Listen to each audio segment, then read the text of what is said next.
All right, what's going on? In this video, I'm going to be covering the Division One golf timeline. This is one of the most important things that I think most parents really just don't understand. And if you don't understand it, if you don't understand it early enough, you're really going to shoot yourself in the foot. You're going to shoot your child in the foot. So it's really important you understand that because this is just absolutely crucial to being able to play Division One golf. So without further ado, I'm going to go ahead and jump into it. If you're new here, this is all we talk about. It's helping junior golfers develop to play Division One golf. If you're returning, welcome back. It's always good to have you. If you enjoy this video, go ahead and leave it a like. It does help push it out to more people in the YouTube algorithm. Don't be one of those people who like hoards information to yourself. Like share this around, help other people understand how this stuff works too. Cool. So just timeline wise, recruiting starts June 15th of sophomore year, right? So that's just important to kind of tab in your brain. So your child could be any range. They could be in sixth grade, they could be in eighth grade, they could be a sophomore right now, they could be a junior right now. But recruiting starts June 15th of sophomore year. So coaches can't recruit prior to that, but that's really the target where you want to say like, okay, cool. We want to be at a certain level by that point. Now, where exactly that level is, it kind of leads us to our next thing. For boys, it tends to be a scoring average of about 72 to 74 on average, typically playing at about 7,000 yards. Sometimes they're a little bit under that, maybe like 6,800 yards. Some of this, when I talk about yardages, the main thing I'm getting at here is the course ratings. So if you play a golf course at 6,000 yards, it's probably not going to have a very high course rating, right? So course rating being 74, 73, 72, 71. If you're playing a 6,000 yard golf course for boys, you're probably looking at a course rating of 69 or 68 or something like that. We want to play long, difficult golf courses. So higher course ratings, think 73, 74, 75. That way, in theory, you go out there, your child shoots 72 to 74 on average. It's very reasonable that their average score is going to be under that by some amount. That gets us to a negative scoring differential, which is typically where Division One recruits are kind of around, right? So for girls, a little bit higher standard or a little bit lower standard here, so we don't have to be quite as good. That's in part because girls' golf courses are so ridiculously difficult as is. It's very easy to find a girls' golf course that has a course rating of 76 or 77. And so as a result of that, play a little bit shorter golf courses, obviously. And also the average scores that we're shooting are not quite as good, about a shot worse or so than the boys. Girls golf isn't quite as competitive. That said, there's not quite as many spots either for girls golf. So that's kind of worth considering. I want to say it's about a 2-to-1 relationship between boys and girls, but I will say that's evening out, right? So if you've got a daughter, there are more and more girls playing golf. So anyway, in order to get recruited, you need to get to this range. Your child needs to get to that range, okay? Provided the grades are solid. So it's just, I always feel like I have to add this disclaimer. Grades matter a lot, right? We can't have a 2.5 GPA or just not go to school and think that is going to help us be better at golf and get us into college programs. It's not how this works at all. We need to have good grades as well. Now, to be more precise about this, I reference this page all the time. So we can go to Junior Golf Scoreboard here. We can see college signings. We can see all the players that were recruited back to 2018. We can see where they're ranked in their class, what their scoring differential was, and the program that recruited them. So when I say, a scoring average of 72 to 74, playing about 7,000 yards, let me just go and show you. Let's look at class of 2027. All these kids are going to get recruited. So there's a good shot. A lot of them have already committed here. So let's just pick a random one.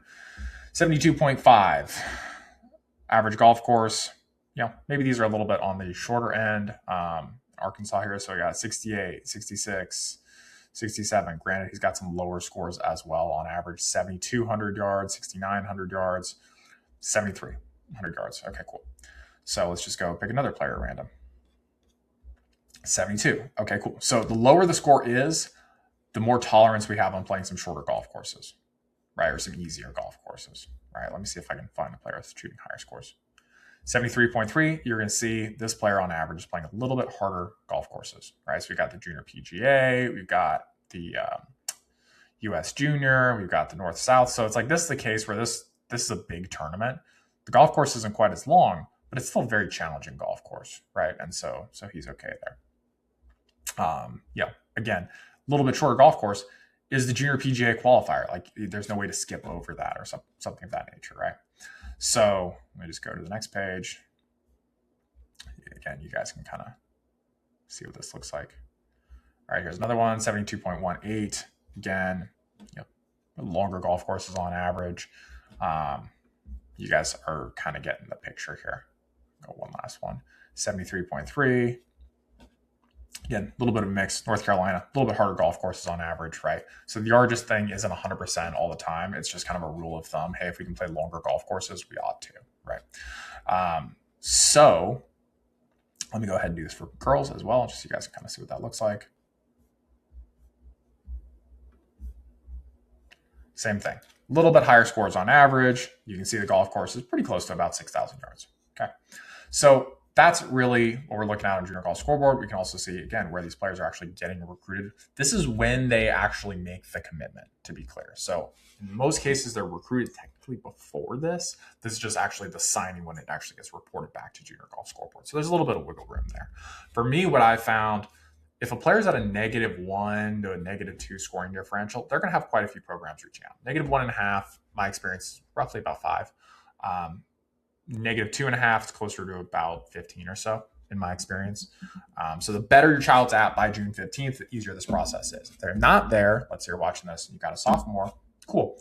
You're just a little bit behind on this. And so you got to really define, okay, where's your child at on this spectrum? How big is that gap? And we start to have to define, how realistic is that? So when I'm working with students, it's about 4 shots per year that I see the average student improve.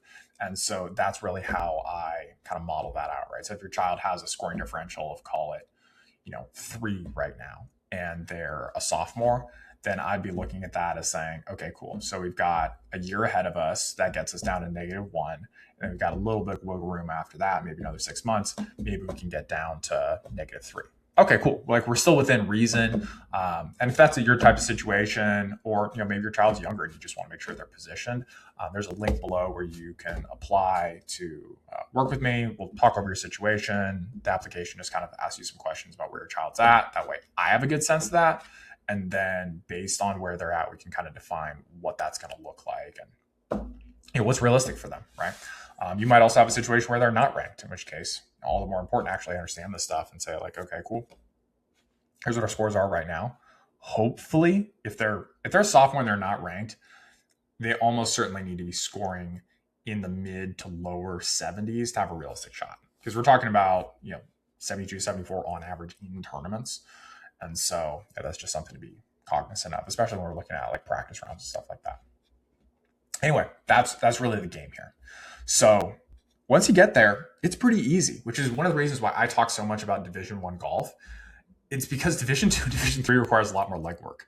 It requires a lot more kind of connection. They don't have as big of a budget versus like you just play good enough golf, you get recruited to play Division I golf. That's why I talk about that as much as I do. Now, let's say your child's a little bit further back, right? Like, hey, maybe Division I golf isn't realistic. That's when it's appropriate to start thinking Division II and Division III. That's a more realistic target. If you overachieve it, great, right? If we improve by 8 shots in a year, fantastic. That's the way that we want to look at that. But we just want to have clarity on what is that actual timeline. Hey, Division I golf's not realistic. We're looking at Division II, Division III, and here's what's realistic for that, right? And here are the things we're going to need to do alongside that. We're going to have to do a little bit more legwork, knowing that we also still need to get the scores down. Okay. Now, how do we get there? Just kind of touched on this a little bit. A couple of things that are important to know. The average player only improves by about 1.2 shots per year. And so when I say that's the average, I mean that's the actual average, right? So a couple things here. Number one, players who are ranked on Junior Golf Scoreboard will actually be a little bit better than this average on improvement. And the reason for that is essentially it's a survivorship bias, right? So if you are ranked better and you're improving faster, you have more incentive to continue to do the thing. Versus if you don't improve very fast, you're going to quit because you're going to be like, this is lame. I'm putting in a bunch of work and I'm not getting anything for that work, right? So that's just important to have context. Now, I'm not going to go through the whole calculation because I don't think you guys really want to see that, but I will just show you guys how it's done. That way you can kind of wrap your head around it and know that I'm not making this up. So percentile here. This allows us to normalize for the total number of players in the class entering and removing themselves from the class, right? So I can see the percentile. If I go to the 50th percentile, then what we're going to see here is this number. And then I go to the next year and the 50th percentile. That's how I'm actually calculating out that 1.2 shots per year of improvement, right? Because that's accounting for all the kids coming in and going out, not just the players who stay in, right? So for this player, let's just take it at random here and see what this player's improved. So this player is beating out that average, and you can see this here. So this player has improved by about 3 shots and gone from the 11th percentile to the 3rd percentile, right? Which is why, for me, I have a lot of success with the players that I work with, because if the average player is improving by 4 shots per year, we're rapidly improving our position relative to the entire class, not just our ranking, okay? So that's really what that looks like. So it's just important to remember that. That means that half the players are doing worse than a shot per year, right? When we really think about that. And it's also worth noting that a lot of that improvement isn't because the scores necessarily come down, which sounds kind of counterintuitive, but it's because the golf courses get longer, right? So if I take you from playing at 6,000 yards to 6,300 yards and you shoot the same scores, you're about a shot better based on just like that additional yardage, right? So we have to normalize for that as well. And that's most of where this improvement comes from. And where does that come from? It's because your kid's getting taller, right? Like it's because they're getting, stronger just by puberty, right? And so this is kind of where, for me, I approach golf instruction very differently, because everyone's like, oh, like, why don't you do like in-person stuff? Like, I think in-person's better. And this is just kind of my evidence that I would point to, that at least your standard in-person lesson is not very effective. That's not to say there aren't great in-person coaches. That's not even to say that, online stuff is better for somebody who doesn't know what they're doing. But it's more from a perspective of, it's just clearly not that effective as far as shooting lower scores. And what I do is built around trying to solve for that particular problem, right? So how do we get these scores to come down? What's the most effective way to do that? So anyway, back to the main thing here. Recruiting is essentially done August going into senior year. That's the latest I've ever had a player get recruited and be like, hey, I got recruited. Could you potentially push that further? Maybe. I don't know. My thing would be, let's be in position well before that, because you got to also consider here the amount of time it takes to get in position, right? But I'm getting ahead of myself. So typically for better programs, they're going to recruit earlier, right? So if you want to go to a UCLA, different calculus than if you're going to a program that is not as prestigious, right? That maybe doesn't have as much pull or something like that, versus like, if you're like, hey, I want to go to UCLA, I want to go to Auburn, I want to go to Stanford, they're gonna make those decisions earlier. And so it's that much more important to be in position earlier, right? And so that's something I always try to emphasize to families, where it's like, you could be watching this, you could have a 10-year-old, right, and be like, well, this feels like way out in the future. But if you consider where they need to get to by their sophomore year, if they want to play at Stanford, you kind of have to get on top of it. In the same way, if your child wants to go to Harvard, it's like, you probably need to be in like the, at least the gifted kids, 4th grade, just so they start getting comfortable with, the workload and, academic stuff, and just, higher expectations than everybody else, right? It's not enough to just be like, oh yeah, I made my high school varsity shooting 85. It's like, all right, cool. I mean, like, that's fine, but it's kind of like the Harvard equivalent to be like, I got a B+ in math. It's like, that's cool. Like, that's obviously good for the right person, but you just got to put things in perspective. It depends on whatever your goals are. Whatever your child's goals are, I should say. So what we really need to do here is we need to map backwards the shots per year. This is the fundamental thing that we have to do here. All the other stuff about like, oh, should I go to camp? Should I, send out emails? Should I post on social media? Like, no, you need to get the scoring differential where it needs to be. So the reason I can say that is because we actually have the data here. So when we go down, we look at where these players are ranked. You just go 8, 11, 12, 13, 14, 16, 17, 18, 20, 20, 21, 23. There are no gaps, right? Like, these players get to a certain level, 44, 144, 144, 146, 148, 149. The players who are these gaps, if to the degree that there are any gaps, and these are just kind of illusions because you also see duplicates here, it's usually just because of grades, right? So if your child gets to a -3 scoring differential, they're going to play Division I golf, provided they don't have terrible grades, Like they're just in that position. We don't have to go and beg program. Now, if you have one particular program in mind, then we can make arguments about, hey, maybe you should reach out to them, all that type of stuff. Set that aside, right? When we think 80-20 rule, we really need to be putting our effort into the thing that's going to have the biggest result, right? The biggest impact on what we're doing, because we have limited brain power, right? We have a limited ability to like wrap our heads around all this stuff. And if you gave me option number 1, worry about getting the scores down, versus option 2, worry about sending out emails, getting the scores down is going to have a way bigger impact than the emails. The emails are also way better if the scores are down, right? So concern for the scores being down, not the emails. Okay. Great. So here's what we need to do. We need to map this out.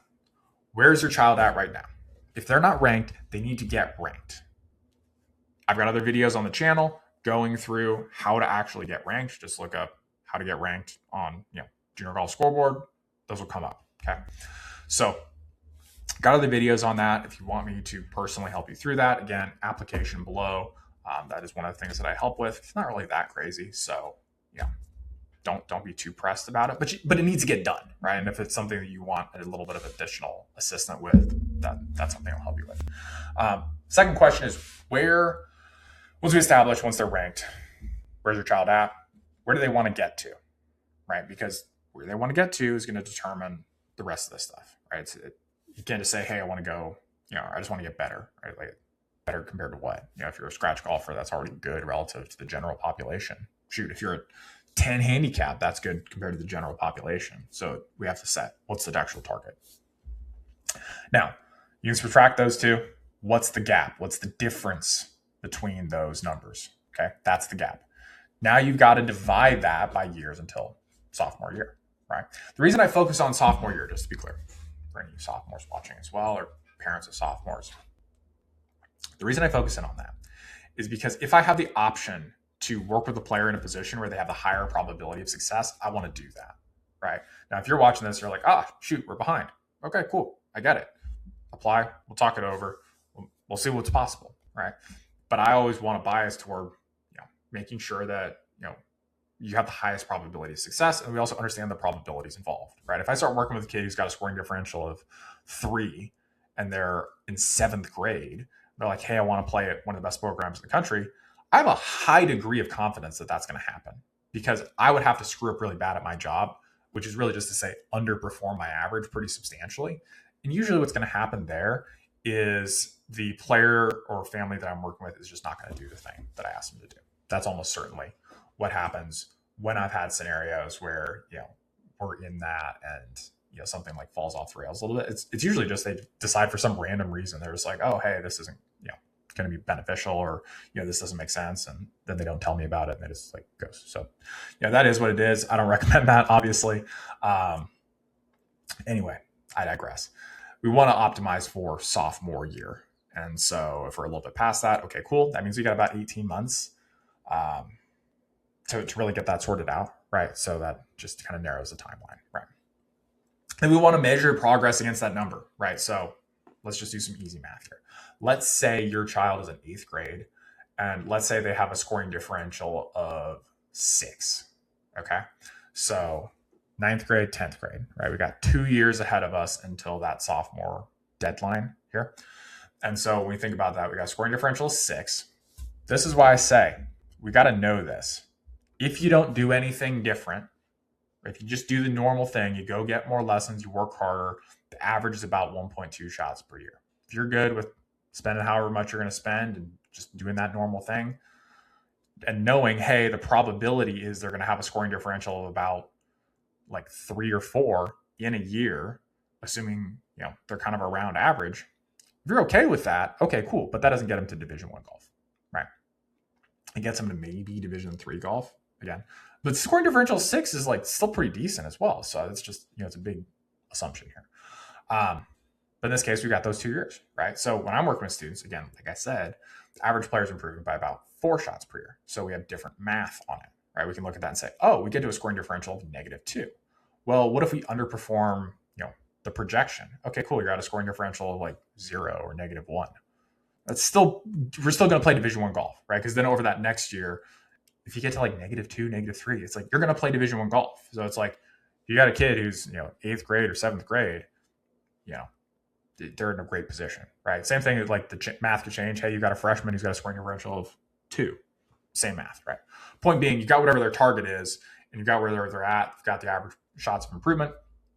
Maybe say this, and you're like, hey, Connor, I get that. I think that's really cool. Yeah, I'd love to hear you out, but I think we can figure this out on our own first. Cool. By all means, try and figure it out on your own. Here's what I'd say, though. You got to do the math first. You got to say, okay, what's the target that we're aiming for, right? How fast do we need to improve? And then measure against that. And you can just break that all the way down into months. So here's the thing that I would just say, and this gets into the next thing I might get into.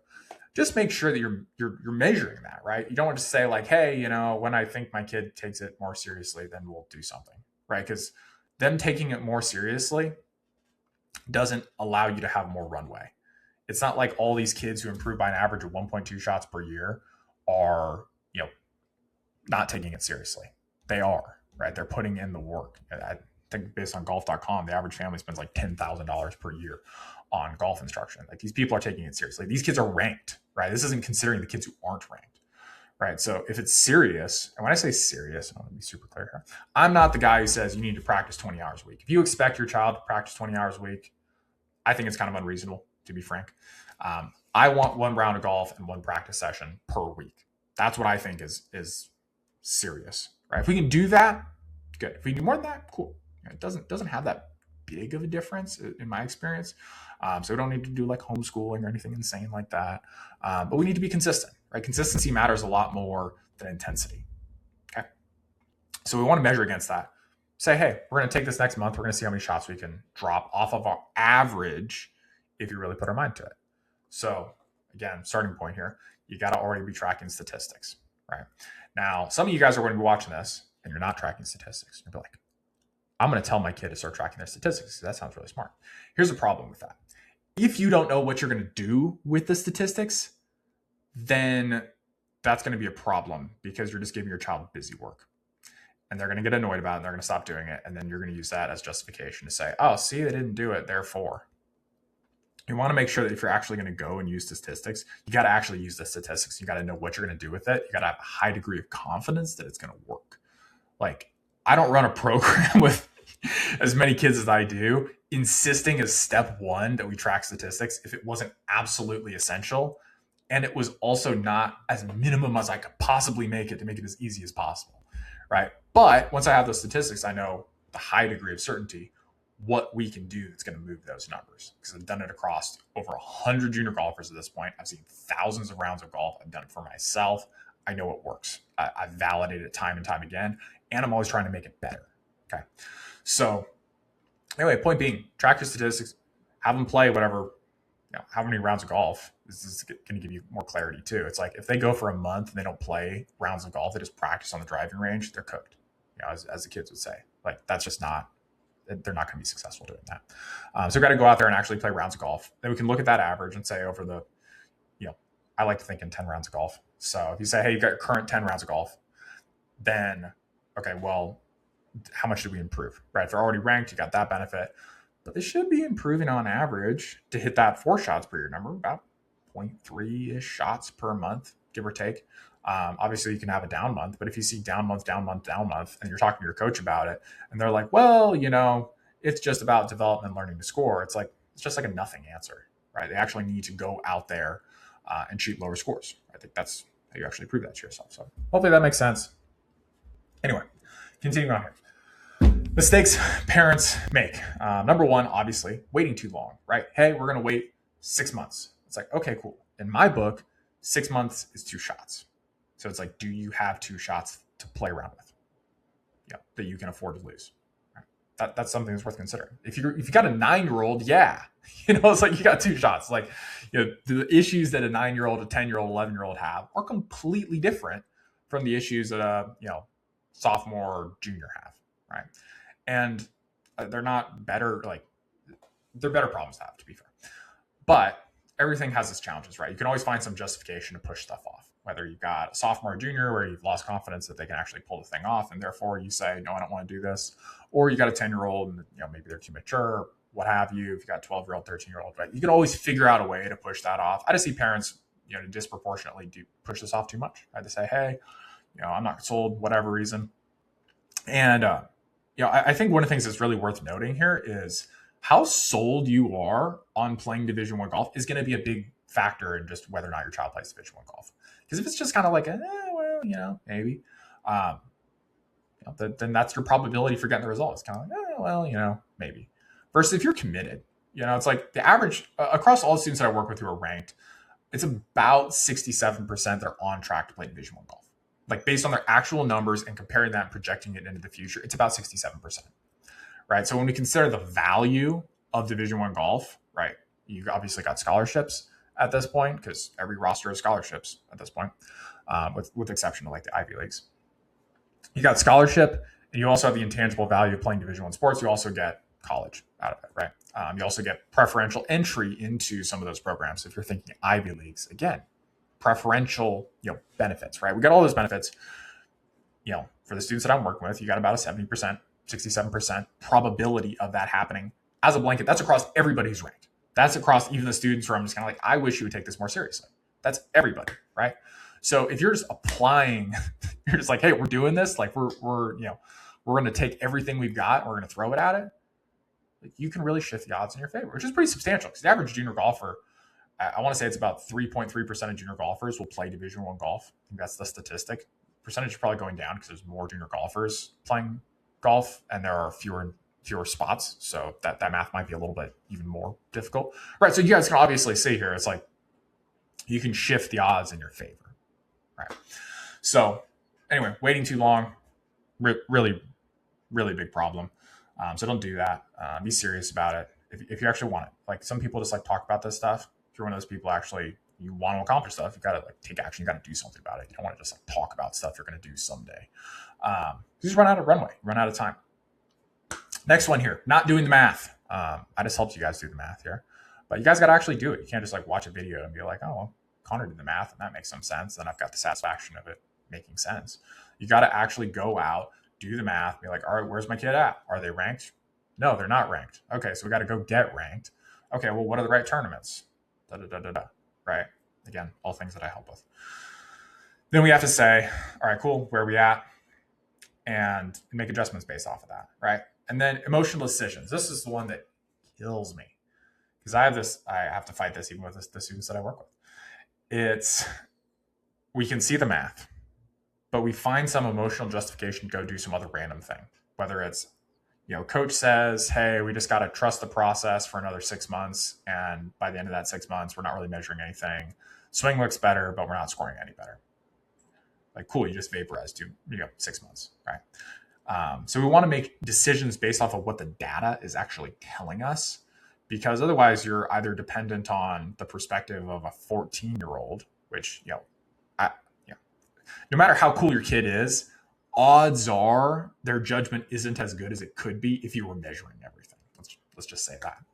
And so it's just important to make sure that when you are making decisions, you're looking at the data to tell you what happened rather than being in the emotions of it and saying, oh, well, we should be shooting X. And it's like, well, based on what? Because I had one good round.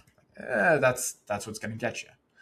So we need to make sure that we're just looking at that systematically. I've got other videos where I go through all the details of the statistics that I like to look at, some of the things that I like to do in order to improve particular areas, things that I find work consistently. So those are other videos on the channel. You can go look those up. I've got some playlists on that specific topic, but hopefully this at least helps you understand the timeline that we're working with here, and how to quantify that. And again, something you want help with, applications below. Hope you guys enjoy that. Go watch some other videos. Definitely go check out the one on picking the right tournaments. That way, if your child's not ranked, they can get ranked, and just make this math process a little bit easier. All right, I'll see you in that one. Talk soon.